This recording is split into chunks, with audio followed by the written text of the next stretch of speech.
Hello दोस्तों, this is Bhuvanesh Bharat and welcome back to my YouTube channel. आज हम बात करेंगे demand for the constituent assembly. इससे पहले मैं आपको बता दूं जल्दी से कि अगर आप मेरे चैनल पर नए हो तो मेरे चैनल को आप सब्सक्राइब कर दीजिए और साथ में बेल आइकन भी प्रेस कर दीजिए, क्योंकि इस चैनल पर हम कंटिन्यू जून 2022 के नेट जेआरएफ के एग्ज़ाम की तैयारी कर रहे हैं। साथ ही साथ और भी कॉम्पिटेटिव एग्जाम्स के लिए ये वीडियोज़ आपके लिए हेल्पफुल होंगे, आई होप। तो अगर आप नए हो इस चैनल पे तो आप प्लीज़ चैनल को जल्दी से आप सब्सक्राइब कर दीजिए और बेल आइकन भी आप प्रेस कर दीजिए, ठीक है। तो आज हम बात करेंगे friends demand for the constituent assembly. हमारे संविधान के निर्माण के लिए जो तरह तरह की जो डिमांड्स की गई है, अलग अलग समय पर जो है डिमांड्स की गई हमारे देश में, उस सब चीज़ों को हम डिस्कस करेंगे। आप इस वीडियो को जो है अंत तक देखिए, क्योंकि ये वीडियो आप लोगों के लिए बहुत ही हेल्पफुल होने वाला है फ्रेंड्स, ठीक है। तो सबसे पहले क्या क्या है, 1922 में महात्मा गांधी जी ने जो है संविधान सभा की मांग की कि भारतीयों के द्वारा जो है संविधान सभा का एक निर्माण किया जाना चाहिए जो हमारे देश के लिए संविधान बनाएगा, ठीक है। देखिए ये सारी डेट्स जो है आपको याद रखनी, 1922, 28, 34, 35, 38, 40, 42 और फाइनली 1946। सारी आपको जो है सीक्वेंस वाइज याद रखनी पड़ेंगी। उसके लिए आप ये पूरा वीडियो देखिए ताकि आपको ये अच्छे से समझ आ पाए। एक बार आप इसको देखोगे, आई होप आप कभी नहीं भूल पाएंगे ये चीज़ें, ठीक है। 1922 में जैसे हमने बताया कि गांधी जी ने डिमांड की। फिर 1928 में कहीं ना कहीं नेहरू रिपोर्ट में भी ये जिक्र किया गया कि हमारे देश के संविधान के निर्माण के लिए एक संविधान सभा का निर्माण किया जाना चाहिए, जिसका जो मेन प्रतिनिधित्व सिर्फ और सिर्फ भारतीयों के द्वारा ही किया जाना चाहिए। 1934 में पहली बार जो है एम एन रॉय ने भी कहीं ना कहीं संविधान सभा के निर्माण का जो आइडिया कहीं ना कहीं उसको फॉरवर्ड किया, एक्सटेंड किया। और जैसा कि आप जानते हैं कि एम एन रॉय जो है भारत में कम्युनिस्ट मूवमेंट के जो मेन पायनियर थे, या आप इसको कहें कि एक मुख्य अग्रदूत रहे हैं, ठीक है। 1935 में पहली बार इंडियन नेशनल कांग्रेस ने भी 1935 में ऑफिशियली संविधान सभा की मांग की। फाइनली 1938 में नेहरू ने भी इंडियन नेशनल कांग्रेस के बिहाफ पर जो है संविधान सभा की मांग की। और फाइनली देखिए इसमें कॉमन पॉइंट ये दिखता है हमें कि जब भी हमारे देश में संविधान सभा की मांग की गई तो उसमें एक कंडीशन जो है हर जगह बताया जा रहा है कि सिर्फ और सिर्फ भारतीय ही संविधान सभा में होने चाहिए जो हमारे देश के लिए संविधान बनाएंगे, ठीक है। और अगला हम देखते हैं इसमें कि 1940 में जो अगस्त ऑफर आता है, तो finally this was the main time जब जो है भारतीयों की जो संविधान सभा की जो मांग थी उसको फाइनली एक्सेप्ट किया गया कि ठीक है हम आपके लिए एक संविधान सभा बनाएंगे। लेकिन कब बनाएंगे? जैसे ही द्वितीय विश्व युद्ध खत्म होता है, जो कि 1939 से लगा हुआ था, जैसे ही वो युद्ध खत्म होता है, विश्व युद्ध खत्म होता है, उसके बाद भारतीयों के लिए एक संविधान सभा बनाई जाएगी जो भारतीयों के लिए संविधान का निर्माण करेगी, ठीक है। और कहीं ना कहीं इस अगस्त ऑफर में ही ये भी कहा गया कि भारतीयों को जो एक डोमिनियन स्टेटस भी दिया जाएगा, ठीक है। अब क्या होता है, 1942 में जो है क्रिप्स मिशन आता है। देखिए क्या होता है कि इंग्लैंड उस टाइम जो सेकंड वर्ल्ड वॉर भी लगा हुआ था, तो इंग्लैंड के जो कहीं ना कहीं जो मित्र देश थे, ठीक है, उनके प्रभाव में आकर, उनके दबाव में आकर इंग्लैंड ने क्या किया, भारत में क्रिप्स मिशन भेजा। 1942 में भारत में क्रिप्स मिशन भेजा ताकि भारतीय नेताओं से बातचीत की जाए, उनके साथ डायलॉग किया जाए, कहीं ना कहीं उनके साथ काउंसलिंग की जाए कि किस तरह से जो है हमारे देश में संविधान सभा का निर्माण किया जाएगा। और इसमें कहीं ना कहीं एक डोमिनियन स्टेटस की भी बात की गई कि भारतीयों के लिए एक डोमिनियन स्टेटस दिया जाएगा, जिसको जो है मतलब आप जो है राष्ट्रमंडल जो नेशन ऑफ कॉमनवेल्थ था उसमें से बाहर निकलने के लिए भी आपको पूरी आज़ादी है कि आप उसमें रह भी सकते हो और उससे बाहर भी निकल सकते हो। लेकिन कहीं ना कहीं इस क्रिप्स मिशन का भी जो है विरोध होता है। मुस्लिम लीग ने इसका विरोध किया, क्योंकि मुस्लिम लीग ऑलरेडी क्या चाहती थी, मुस्लिम लीग चाहती थी कि भारत के लिए दो संविधान सभाएं बने, जिसमें एक संविधान सभा भारत के लिए संविधान बनाएगी और दूसरी संविधान सभा पाकिस्तान के लिए संविधान बनाएगी, क्योंकि मुस्लिम लीग पहले से ही पाकिस्तान की डिमांड पर अड़े हुए थे। और देखिए यहाँ पे post dated check, Mahatma Gandhi, ये बहुत इंपॉर्टेंट है कि महात्मा गांधी ने कौन से मिशन को जो पोस्ट डेटेड चेक कहा, या क्रिप्स मिशन को जो post dated cheque, Cripps mission को पोस्ट डेटेड चेक किसने कहा था, तो ये महात्मा गांधी जी ने कहा था, ठीक है। तो इस तरह से इसका भी यहाँ पे विरोध हो। फाइनली क्या होता है, कैबिनेट मिशन प्लान आता है 1946 में, और फिर कैबिनेट मिशन ही हमारे देश के लिए एक संविधान सभा का निर्माण करती है। क्या क्या इसकी कंडीशन थी, कैबिनेट मिशन ने किस तरह से ये हमारे संविधान सभा का निर्माण किया, किस तरह से इलेक्शन किया, ये हम आगे देखेंगे। यस दोस्तों, नेक्स्ट है हमारा कैबिनेट मिशन प्लान के बारे में हम बात करेंगे, जो 1946 में फाइनली आया। किस लिए? हमारे संविधान निर्माण के लिए एक संविधान सभा बनाने के लिए, ठीक है।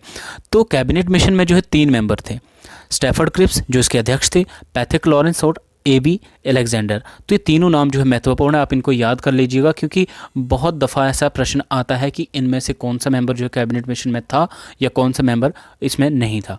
इन्होंने क्या कुछ विशेष बातें कही, देखिए इन्होंने कहा कि एक कॉन्स्टिट्यूएंट असेंबली बनेगी जिसमें 389 मेंबर्स होंगे, अब ये 389 मेंबर्स कहाँ कहाँ से लिए जाएंगे, कहा कि 296 मेंबर्स जो है वो ब्रिटिश इंडिया से लिए जाएंगे, ठीक है। और यही 296 मेंबर्स में से 292 कहाँ से लिए जाएंगे, 11 गवर्नर प्रोविंसेस से। अभी गवर्नर प्रोविंसेस कौन कौन सी थी, देखिए Madras, Bombay, UP, Bihar, central provinces, Odisha, Punjab, Sindh, Bengal, Assam and north west frontier Punjab, ठीक है। तो यहाँ से जो ये मेंबर लिए जाएंगे कितने, 292। अगले चार कहाँ से लिए जाएंगे, चीफ कमिश्नर प्रोविंसेस से। और वो प्रोविंसेस कौन कौन सी थी, दिल्ली, अजमेर, मारवाड़, कुर्ग और ब्रिटिश बलूचिस्तान। तो ये चीफ कमिश्नर प्रोविंसेस से जहाँ से 4 मेंबर लिए जाने थे। तो 296 प्लस 4 हो गए, 292 प्लस 4 हो गए 296। तो ये 296 कहाँ से लिए गए थे, ब्रिटिश इंडिया से। और 93 मेंबर्स कहाँ से लिए जाएंगे, प्रिंसली स्टेट से, ठीक है। प्रिंसली स्टेट से जो है 93 मेंबर्स लिए जाएंगे, इसलिए सारे होते 296 plus 93 is equal to 389 members. तो इन्होंने एक तो बात ये कही कि कौन कौन से मेंबर कहाँ से लिए जाएंगे। अब कैसे लिए जाएंगे, यस तो सबसे पहले इसमें क्या प्रावधान किया गया कि सीट्स को जो है अलॉट किया जाएगा on the basis of its population, जनसंख्या के आधार पर जो है सीटों का वितरण होगा। 1 seat on 1 million, 1 million means 10 lakh लोगों के ऊपर एक सीट जो है अलॉट की जाएगी, ठीक है। दूसरा क्या था इसमें कि जो Sikh, Muslim and general means जो कम्युनिटी थी, उस कम्युनिटी के लोगों को जो है 3 कैटेगरीज में डिवाइड किया गया, जिसमें सिख, मुस्लिम और जनरल। अब जनरल में वो सारे लोग आएंगे, आप यूँ सोचिए कि जिसमें सिख और मुस्लिम नहीं आते, ठीक है। नेक्स्ट था कि अब इनका इलेक्शन मेथड कैसा होगा, तो election method was the like proportional representation by single transferable vote. इस मेथड को आप याद रखना, देखिए कई बार एग्जाम में पूछा जाता है कि जो कॉन्स्टिट्यूएंट असेंबली के जो मेंबर्स थे उनका इलेक्शन जो कि इस मेथड के द्वारा किया गया था, तो वो proportional representation by single transferable vote. Next था nominated member from princely states. देखिए जो प्रिंसली स्टेट्स से जो 93 मेंबर्स आने थे कॉन्स्टिट्यूएंट असेंबली में, उन लोगों का एक्चुअली इलेक्शन नहीं होता है, बल्कि वो जो है नॉमिनेट किए गए थे। वहाँ के जो प्रिंसली स्टेट के जो हेड होते थे, जो गवर्नर होते थे, तो गवर्नरों के द्वारा जो है 93 मेंबर्स को जो है 10 लाख लोगों के ऊपर एक मेंबर को जो है नॉमिनेट किया जाना था, ठीक है।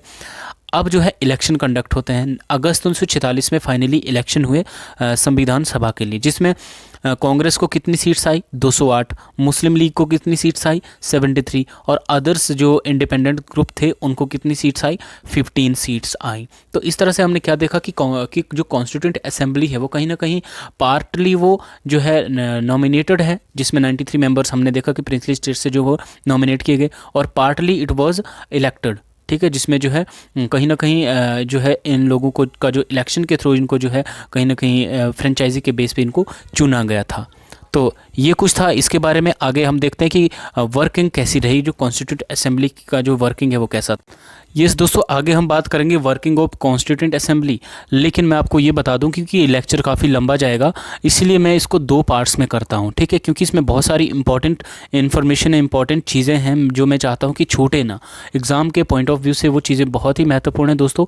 इसमें संविधान सभा की आलोचना में कुछ एक स्टेटमेंट्स हैं, ठीक है, इसकी, और संविधान के बारे में कुछ एक स्टेटमेंट्स हैं जो बहुत ज़रूरी हैं और बहुत बार जो है एग्ज़ाम में वो पूछी जाती हैं।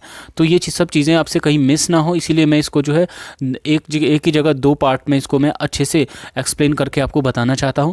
और तभी मैं आपको ये कह भी रहा हूं कि आप मेरे चैनल को सब्सक्राइब भी कीजिए और बेल आइकन भी प्रेस कीजिए, ताकि जो भी मेरा न्यू वीडियो आएगा आपको क्विक उसकी अपडेशन आ जाएगी और आप उस चीज़ को ज़रूर देखें, ठीक है।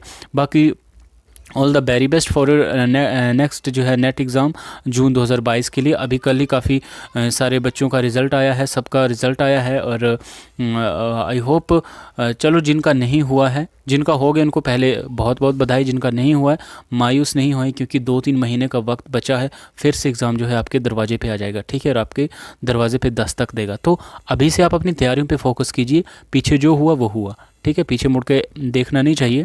इसलिए आपको अभी से ऑल द वेरी बेस्ट, और इवन हर वीडियो में आपको बेस्ट विशेस देता ही हूँ। तो आपको ये वीडियो कैसा लगा आप कमेंट करके भी बताइए मुझे, लाइक कीजिए, शेयर भी कीजिए, और मेरी नेक्स्ट वीडियो का वेट कीजिए, और उस वीडियो को ज़रूर देखना क्योंकि ये वीडियोस जो है इंटरलिंक्ड है, ठीक है। तो ये पार्ट 1 था, अभी पार्ट 2 कमिंग सून, ठीक है। तो thank you so much guys, thank you so much and जय हिंद।